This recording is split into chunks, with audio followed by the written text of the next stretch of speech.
سلام دوستان عزیز، امروز مسئله یکمی المپیادای جمهوریوی خوانندگان صنف‌های 7 تا 8 را دیده می‌برایم. شرطش رو من در روی اکران می‌گذارم و در اینجا باشد با فهموندن آن شروع می‌کنیم. زنجیر الکتریکی داده است که در لحظه اول انا همین زنجیرهای الکتریکی مقاومت 1 2 و 3 را دارد که ما باید مقاومت عمومی این زنجیر را یابیم. و برای آسانی کار و برای از ایندکس های 1 2 و 3 خلاص شدن من این مقاومت ها را با A, B و C اشاره کردم. در مراتب اول مقاومت های 1 و 3 را جای عوض میکنند و مقاومت عمومی سیستم برابر می شود با مقاومت عمومی سیستم 100 مراتب زیاد می شود. یعنی در اول در انا اینجا شرط مسئله گفته شده است که مقاومت عمومی سیستم این R برابر است با 10 اوم و هنگامی از حالت 1 به حالت 2 آمدن، یعنی هنگامی عوض کردن مقاومت ها 1 و 3، یعنی در اینجا مقاومت 3 داریم، در اینجا 1، در حالت جای عوض کردن این مقاومت ها مقاومت عمومی سیستم 100 مراتب زیاد می شود. یعنی مقاومت عمومی سیستم در حالت دوم این حالت یکم باشد، اگر این حالت دوم این می شود 100 مراتب از 10 زیاد، یعنی 1000 اوم. و در حالت سیوم باشد، یعنی نظر به خود اوله در انا همین زنجیر اوله مقاومت های 2 و 3 رو عوض میکنند و مقاومت عمومی سیستم سیوم از خود زنجیر یکم تنها 0.2% می افزاید. یعنی 2 و 3 رو جای عوض کردیم، 3 اینجا آمد، 2 در آنجاست. مقاومت عمومی سیستم شد 0.2% زیاد شد.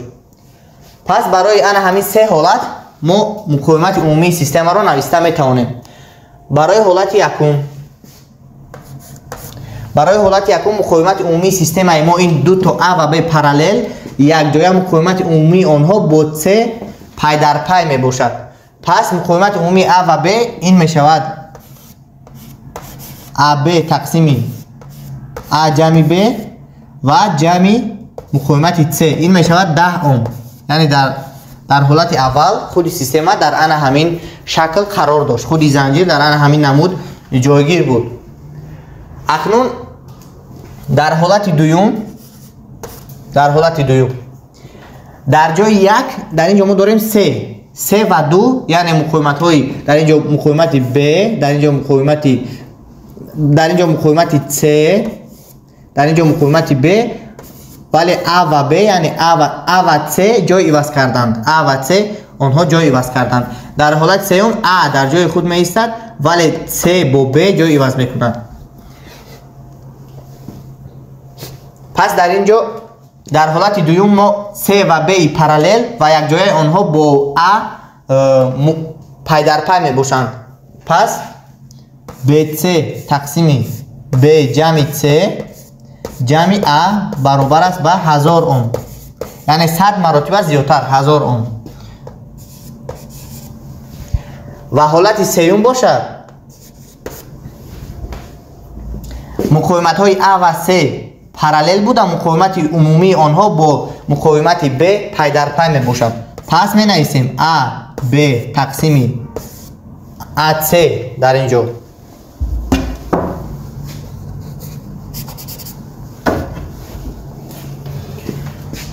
AC تقسیم A جمع C باز جمع B برابر می شود با 0.2% زیاد می شود. یعنی اول 10 بود، بعد 0.2% که زیاد شد می شود 10.2 اوم. انا همین سیستم معادله ها را باید ما حل کرده قیمت های مقاومت یکم، دوم، سوم یا اینکه A، B و C را پیدا کنیم. بیایید این معادله ها را در شکل دیگر می نویسیم. معادله یکم رو هم طرف چپ و هم طرف راست معادله رو با A جمع B ضرب کرده حاصل میکنیم. AB جمع C A جمع B برابر است با دیگر انا همین واحد های اومگا رو من نمی نویسم. در اینجا داریم 10 A جمع B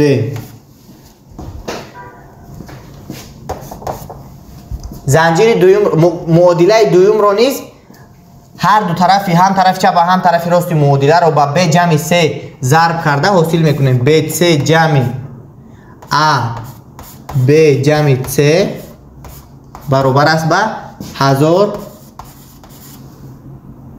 ب جمع 3. اکنون معادله 3 رو بینید. در اینجا به خاطر از همین 10 و از 10 از همین ورگول خلاص یافتن ما بیاید آن رو به شکل کسر می نویسیم، چون که در این نمود کمه معادله بسیار همین به نازکی ها به خطاگی ها ممکن است که ما راه دهیم. برای همین این را ما بیاید 10 و از 102 رو ما می نویسیم 1002 تقسیم 100. در این شکل معادله ما ب از 10 می شود، یعنی در اونجا از 10 یا که از 100 نداریم. اکنون این را نیز در شکل عادی تر بنویسیم، در شکل با اینها مانند و در اینجا باشد بیاید معادله رو هم طرف چپ و هم طرف راست رو با 100 ا جمع 3 ضرب میکنیم. در اینجا می شود 100 ا3 جمع 100 ب باز ا جمع 3. وقتی این رو با 100 ا جمع 3 ضرب کردیم 100 در اینجا با ا3 ضرب شده ا جمع 3 با ا جمع 3 اختصار می شود و در اینجا باشد هم 100 به این می رسد چون که مخرج این یک است و هم ا جمع 3 برابری در اینجا 1002 ا جمع 3 1002 ا جمع 3. این معادله دوم. معادله سوم اخیر. اکنون انا همین سه معادله ها رو ما باید حل کنیم. چطوره که میبینیم معادله های 1 و 2 معادله های 1 و 2 طرف های چپی آنها با همدیگر برابر میباشند. یعنی اگر از اینجا ما قوس ها رو کشویم ا ب جمع 3 ا جمع 3 ب، در اینجا هم ب 3 جمع ا ب جمع ا 3 پیدا میکنیم که طرف چپ این معادله های 1 و 2 ما بیاید آنها رو الکی در اینجا رقم گذاری کردیم، ولی باز در اینجا یک بار دیگر می نویسیم معادله 1 معادله 2 و معادله 3. در اینجا داریم معادله 3. این زنجیر در حالت دوم. و بیاید من رسم ها رو از همین معادله ها جدا میکنم.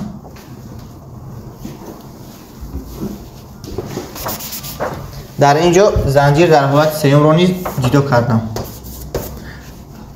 اکنون بینید از بس که طرف چپ معادله ها 1 و 2 به همدیگر برابرند، پس طرف راست آنها نیز به همدیگر باید برابر باشند. پس می نویسیم از معادله های 1 و 2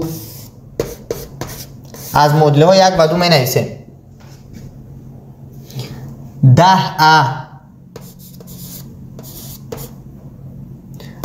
ا جمع ب برابر است به 1000 ب جمع 3. اکنون در اینجا هر دو طرف معادله رو با 10 اختصار نموده حاصل میکنیم که در اینجا ا جمع ب برابر میشود با 100 ب جمع 3. یعنی در اینجا 10 با 10 اختصار کردیم، با 10 تقسیم کردیم هر دو طرف معادله رو پیدا کردیم ا جمع. بیاید من این رو کم از بالاتر شروع میکنم. ا جمع ب برابر است با این رو با 10 اختصار کنیم 100 می شود 100 ب جمع 100 3 و از هر دو طرف ما ب رو طرح کرده حاصل میکنیم ا برابر است. در اینجا ب رو طرح بکنیم 9 می شود. در اینجا 100 ب رو طرح بکنیم 99 ب می شود 99 ب جمع 100 3. بیاید این معادله رو ما میگوییم که معادله انا همین خیلی یک معادله یکی ما است، یکی ریمین. ما از برابر کردن معادله های 1 و 2 استفاده بردیم. اکنون بیاید معادله 1 رو طرف راستی آن رو با طرف راستی معادله 3 برابر میکنیم. در اینجا صدها رو برعکس باز همان مثل پیشینه با طرف راستی معادله میگذارونیم و حاصل میکنیم که A3 جمع B A جمع C برابر است به 1002 تقسیم 100. یعنی این رو من در شکلی که پیش از این نوشته بودم در آن شکل استفاده میبرم. طرف چپ این معادله اگر ما 100 رو به آن طرف گذرانیم به طرف چپ انا همین معادله یکم برابر می شود و از این سبب طرف راستای آنها نیز برابر می شود. در طرف راست معادله یکم داریم 10 A جمع 10B. من الکی خاص رو کشیدم 10A جمع 10B برابر است به در اینجا ما گفتیم که 100 رو به آن طرف گذراندیم 100 به مخرج می رود 1002 تقسیم 100 A باز همین خیلی جمعی 1002 تقسیم 100 C. اکنون بینید در اینجا بیایید انا همین اعضای چهارم رو انا همین 1002 تقسیم 100 C رو به این طرف میگذارونیم نزد B ولی انا همین 10 A رو نزد A میاریم و بالاخره حاصل میکنیم. در اینجا داریم 10B طرح 1002 تقسیم 100 C 10B طرح 1002 تقسیم 100 C برابری در این طرف ما 10B طرح 1002 تقسیم 100 C داشتیم. اکنون در این طرف داریم 1002 تقسیم 100 A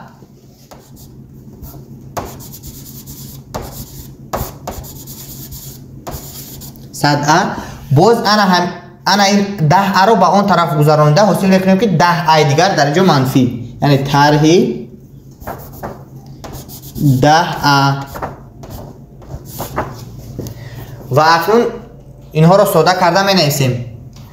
مخرج عمومی باز انا همین همه اعضای معادله رو به 100 ضرب کرده حاصل میکنیم که در اینجا 1000B طرح 1002 C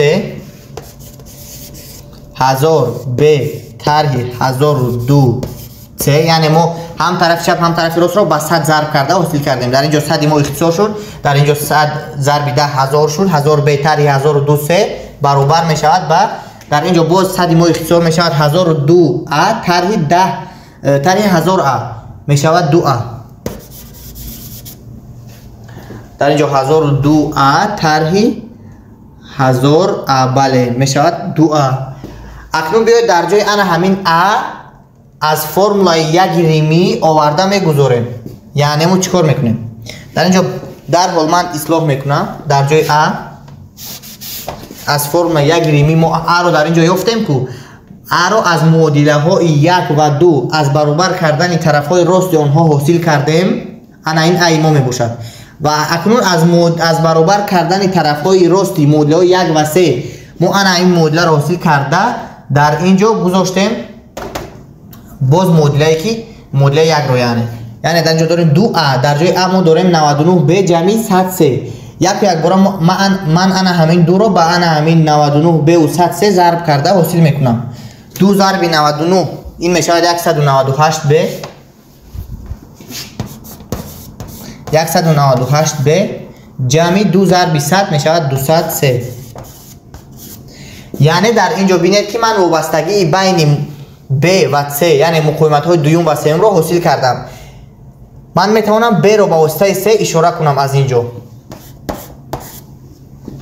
1000B در اینجا می ایستد 198B به طرف 1000B گذشته منفی می شود 1000B رو کم می کند و می شود 802B برابری 1002C این رو به آن طرف میگذارانم می شود مثبت می شود و با 200C این می شود 1202 C که در اینجا وابستگی بین B و C رو من به آسانی پیدا کردم میتوانم. B برابر می شود به 802 و 1202 رو هر دو طرف رو به 802 تقسیم کرده این چونین به 2 اول تقسیم میکنیم و بعد به 802 تقسیم میکنیم حاصل میکنیم که 601 تقسیم 401 801 تقسیم 401 C یا اینکه تقریبا 1/10 3 وابستگی بین B و C رو ما پیدا کردیم. باز برمیگردیم به معادله یک ریمی. در اینجا در جای B میگذاریم 1/5 C رو و A رو با واسطه C اشاره میکنیم. یعنی از معادله یک ریمی برمی آید که A برابر است به 99 ضرب B. در جای B انا همین رو میگذارم 1/2 C. این میشود 148 از 5 C جمع 100 C. 99 B در جای B گذاشتیم 1/2 C و در جای بله در اینجا حاصل میکنیم که 248 از 5 C. یعنی در اینجا ما وابستگی بین وابستگی B رو از C و A رو نیز از C پیدا کردیم. اکنون انا همین وابستگی ها رو برده در معادله 1 میگذاریم. نگفته نماند که ما معادله های 1 و 2 و 3 رو از طرف راست این معادله ها استفاده بردیم ولی یگان معادله رو طرف چپ اون رو استفاده نبردیم. پس بیاید از انا همین معادله 1 در معادله 1 هم طرف چپ و هم طرف راست اون رو استفاده میبریم. یعنی پر را معادله 1 رو نوشتن ممکن است در شکل زیرین. ما داریم A ضرب B. ای ما این 1/5 C می باشد. ای ما این 248 از 5 C می باشد ضرب 1/5 C. ضرب کرده حاصل میکنیم 372 از 175 C کوادرات. یعنی A ضرب B هم A هم B از C تشکیل میافتند. جمع در اینجا C داریم. C ما خود اینم به تغییر می نویسیمش. پس A جمع B می شود که 248 از 5 جمع 1/5 این می شود 250. هم خیلی یعنی من میتوانم که قوس رو ننویسم. ضرب 250 C با این سه در کوادرات می شود. خیلی برابری در اینجا دارم 10 ohm باز A جمع B ما باز همون 250 C می شود ضرب 250 C. هر سه طرف این معادله رو با 3 تقسیم کرده حاصل میکنه. در اینجا داریم 372 از 175 C 372 از 175 C 250 C رو یعنی یک تاگید C ما اختصار میشوند. در اینجا بله جمع 250 C. بیاید یک بار آن را جمع میکنیم. 272 از 175 جمع 250 C و در اینجا نتیجه اش رو می نویسیم 372 از 175 خیر نتیجه اش می شود 622 از 175 622 از 175 C برابر می شود به 10 ضرب 250 2500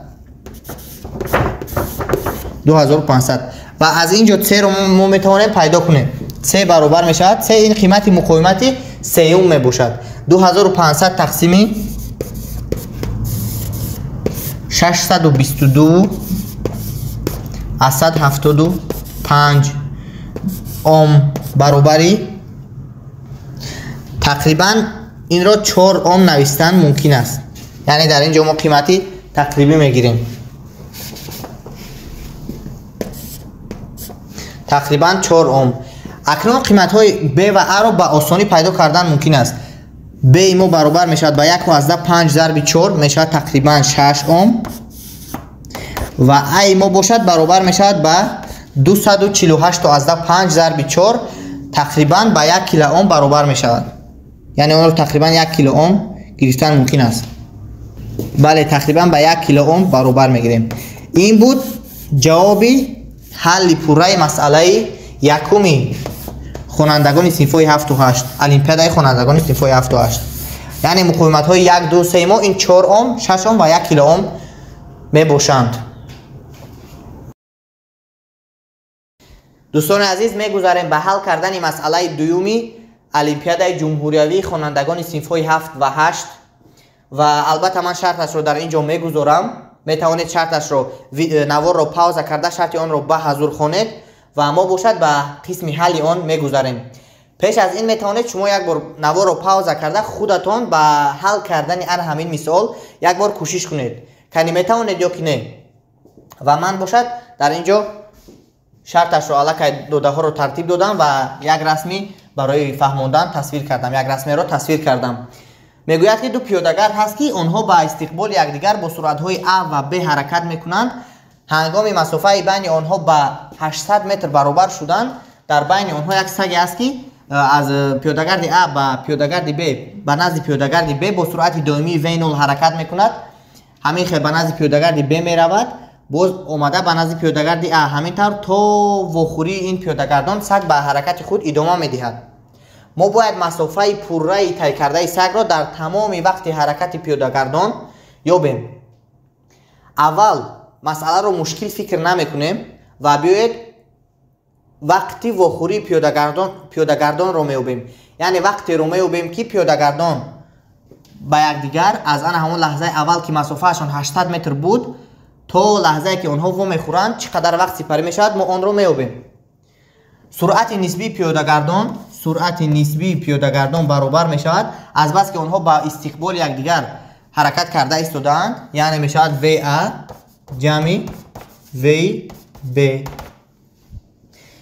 وقتی وخوری پیادهگردان برابر می شود با بیایید آن را با یکم تاو اشاره میکنیم. تاو برابر می شود با مسافه بین پیادهگردان تقسیم سرعت نسبی پیادهگردان VA جمع VB. این وقت می باشد که در دوام این وقت پیادهگردان از مسافه 800 متر تا مسافه 9 متر به یکدیگر نزدیک می شوند. در تمام همین وقت تاو سگ با سرعت دائمی V0 حرکت کرده ایستاده است. پس تمام راهی یعنی راه پوره طی کرده سگ نه اونقدر مشکل بوده. S برابر می شود با سرعت خود سگ ضرب همین وقتی تاو وقتی وخوری پیادهگردان. یعنی این مسئله تنها همین 3 قدم دارد و خلاص. یعنی فرمول 1 فرمول 2 و از فرمول 1 حاصل کردیم. یعنی از فرمول سرعت ما میتونیم نمیشیم که وقت برابر است با مسافت تقسیم سرعت نسبی و این چون مسافت طی کرده سگ این S برابر است با سرعت سگ ضرب وقتی که سگ حرکت میکند. وقتی حرکت سگ با وقتی وخوری همون پیادهگردان برابر است. پس می نویسیم V0 ضرب تاو پس V0 تقسیم VA جمع VB ضرب L. در اینجا L رو می توانم که در بوتون در اینجا نویسم چون که اون با صورت به این هم با صورت تعلق دارد. این مسئله دومی خوانندگان صنف‌های 7 و 8 می باشد. مسئله دومی که امروز ما این را دیدیم. می توانید قیمت های عددی رو خودتون گذارید. یعنی ما گذاشتن قیمت های عددی و حساب و کتاب رقمی رو به عهده خود شما میگذاریم. می توانید این رو جواب رقمی مسئله رو سنجید.